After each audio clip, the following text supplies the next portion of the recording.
I want to show you how you can clear cache from a wallet. Okay, probably you are trying to do something and it's not working. It could be that your cache is full and is making the wallet to misbehave. So to clear cache using token pocket, you click on token pocket, open. You come down here where you have me. All right, you click on me. You come down where you have setting. You click on setting.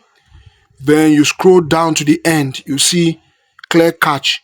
Okay, once you click on it, you tick off, just highlight all this, just use click on this cycle here just to, you're right, then you click on clear cache.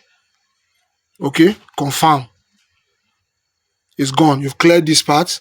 Then you also enter the wallet. You can enter the wallet, click on your discover, enter your link.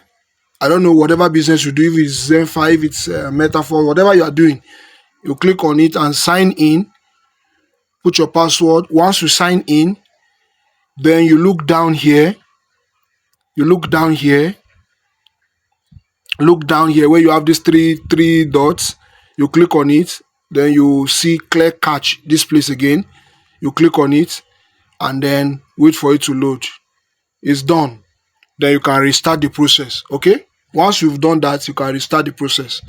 All right, see you in the next video.